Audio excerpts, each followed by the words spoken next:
dos polos de esta lectura están en el ascenso a Jerusalén, de quienes van detrás de Jesús. En este caso, ¿quiénes están ascendiendo detrás de Jesús a Jerusalén? Felipe.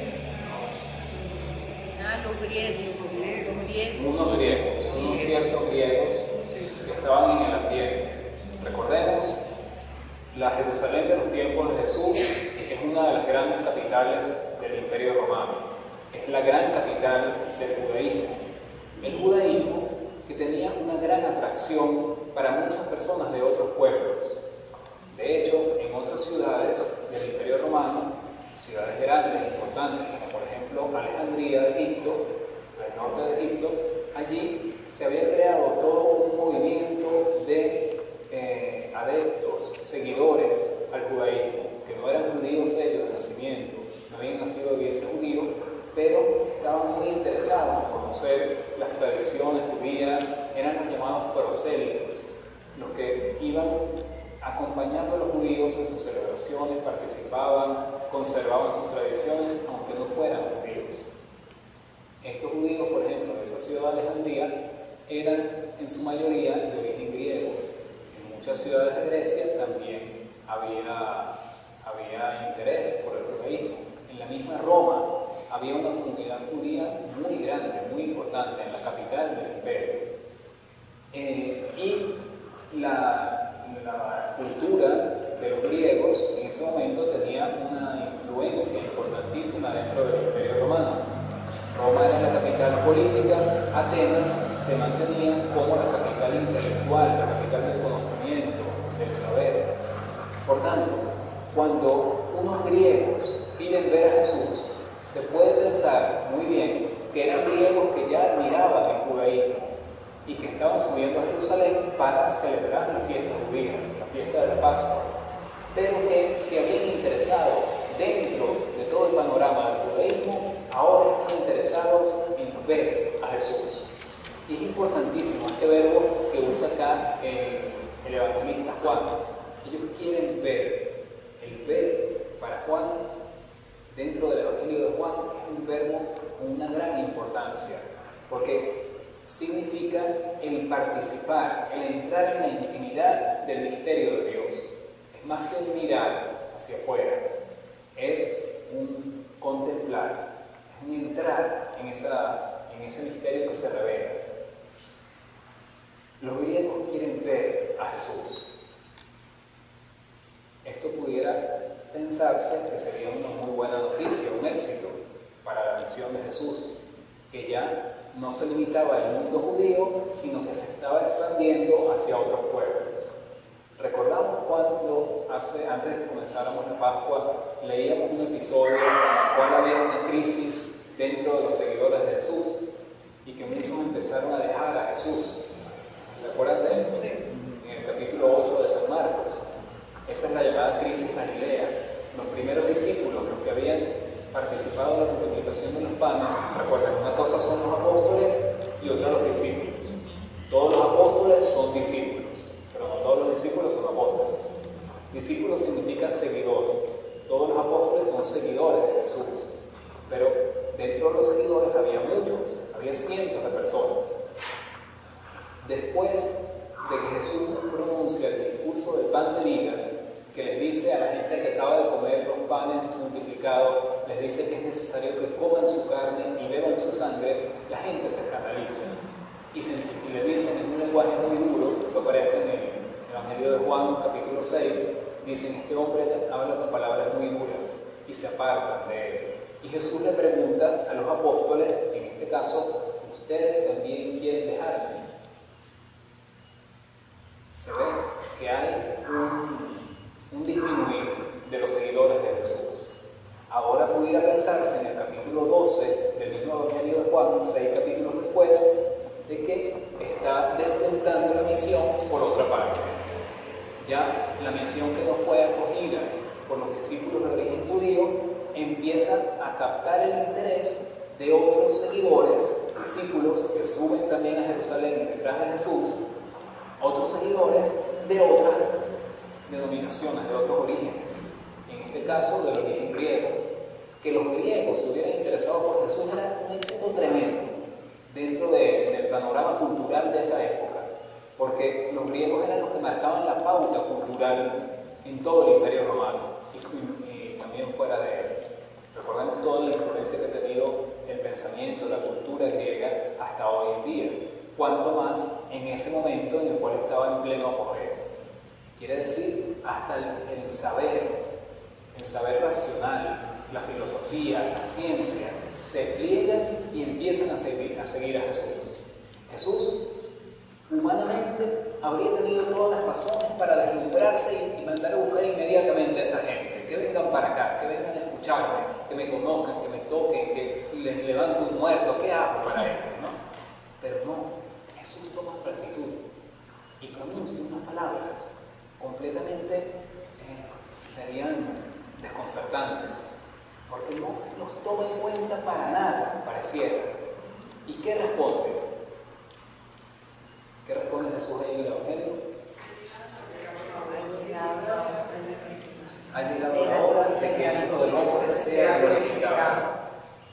¿Qué tiene que ver eso con los griegos? Pareciera que nada, pero sí tiene mucho que ver. ¿De qué se da cuenta Jesús? De que ya se ha manifestado en otros pueblos el interés por acceder a la salvación que Él ha venido a ofrecer. Ya la salvación que Él ha traído no es solo para los judíos, hay otros que se interesan, que se abren a ella. Por eso es necesario que Él consume esa entrega, que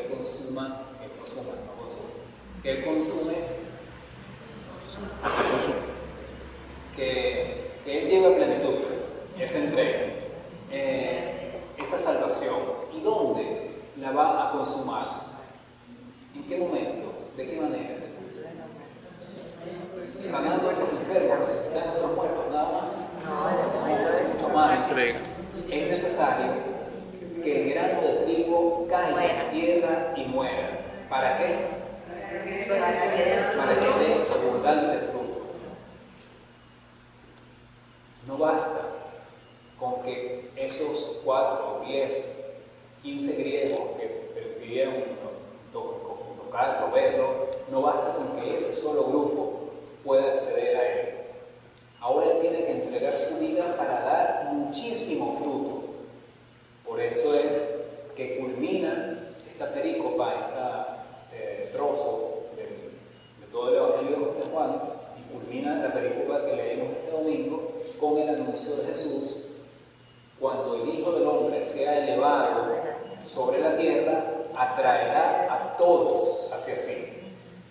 Ya no estos 4 o 5 griegos, ahora todos pueden entrar a Él. Para que Él pueda consumar este designio, esta misión, tiene que entregarse, tiene que perder la propia vida. Y uno pudiera pensar: qué bravo Jesús, qué fuerte. Él sí estuvo dispuesto a todo y se lanzó, dice, sí, ¿verdad? Estuvo dispuesto, se lanzó, pero también le costó. Y por esto es esperanza para nosotros. Aquí se ve, como dice la carta a los Hebreos que leemos en la segunda lectura, que Jesús no fue un sumo sacerdote que ofreciera sacrificios externos a Él, como los antiguos sacerdotes de Israel. Ese es todo el contenido de la carta a los Hebreos. Aquí nada más tenemos un par de versículos. Pero ¿qué nos enseña la carta a los Hebreos? Tal era el sumo sacerdote que nos convenía, que compartiera en todo con nosotros nuestra debilidad y que se ofreciera a sí mismo, que Él ya no ofrece un animalito, que ya no ofrece unos panes ácimos, que Él se ofrece a sí mismo, su propia vida. No es un sacerdocio únicamente cultual, únicamente del culto. Por eso es que no sirve de nada venir a misa y después vivir de otra manera distinta. No se es cristiano, se actúa como un pagano, que iban a un culto y después creían que ya estaban justificados, ¿no? El cristianismo es ofrecer la propia vida. Por eso cuando nosotros venimos a misa, presentamos ante Dios nuestros sacrificios, alegrías, y decimos: es justo y necesario darte gracias siempre y en todo lugar. Venimos para traer nuestra vida, todo lo que hemos experimentado, todo lo que hemos hecho, el fruto de nuestro trabajo, y para que ese trabajo se glorifique en la Eucaristía vida. Y luego volvemos al mundo para seguir llevando eso de lo que nos hemos alimentado. Entonces, el que se ama a sí mismo se pierde, pero el que se niega a sí mismo en este mundo se asegura para la vida eterna. El que quiere seguir a Jesús no basta con que vaya detrás de él a Jerusalén, subiendo una montañita, una cuesta. Hace falta que le siga en ese entregar su propia vida. El que quiera servirme, que me siga, para que donde yo esté, también esté mi servidor. El que me sirve será honrado por mi Padre. Y llega el momento que nos revela cómo Jesús es semejante en todo, se compadece en todos nosotros, de nuestra debilidad, porque Él también la experimenta. ¿Cómo la experimenta? En los versículos siguientes. Ahora que tengo miedo, le voy a decir a mi Padre, Padre, líbrame en esta hora. No, pues precisamente para esta hora he venido. Padre, dale gloria a tu nombre. El Evangelio de Juan, en este pedacito, en este par de versículos que acabamos de leer, expresa todo lo que los otros tres evangelios llamados sinópticos conocen, presentan como la escena de la oración de Jesús en el huerto, el Getsemaní. Cuando Jesús, como dice la carta a los Hebreos acá, sí, en la lectura que tenemos este domingo, durante su vida mortal, Cristo ofreció oraciones y súplicas con fuertes voces y lágrimas a aquel que podría librarlo de la muerte. ¿Se acuerdan de la oración de Jesús en el huerto? Cuando Jesús suda sangre, pero le va diciendo al Padre, Padre, que no se haga como yo quiero, sino como tú quieras, que se haga tu voluntad. Es esta misma situación la que está reflejando este par de versículos que vamos a leer en el Evangelio. Porque el Evangelio de Juan no reporta el Getsemaní, la oración en el huerto de los olivos, pero sí reporta este momento de inquietud, de abatimiento de parte de Jesús, porque Él sabe que ya se va a entregar, es inminente su entrega. Se oyó entonces una voz que decía, lo he glorificado y volveré a glorificarlo. Algunos piensan que es un trueno, otros dicen que un ángel le habló a Jesús. Y Él replica y explica, esto no ha sido dicho para mí, sino para ustedes. Jesús tenía conciencia de lo que iba a pasar con Él, de cómo iba a ser su final. Más bien, cuando Él ve subir el peso de la balanza del interés por parte de los otros pueblos hacia Él y bajar el interés de parte de los judíos, se da cuenta finalmente, mi pueblo, mi gente, mis autoridades me van a rechazar. Y Él sabía bien cómo terminaban esos rechazados, porque lo veía continuamente. No basta conseguir a Jesús hasta Jerusalén, porque Él ahí no es donde consuma el sacrificio de su vida. Ahí no es donde Él es elevado sobre la tierra. Al contrario, Él es expulsado de Jerusalén el Viernes Santo y es mandado a matar en la cruz fuera de las murallas de la ciudad.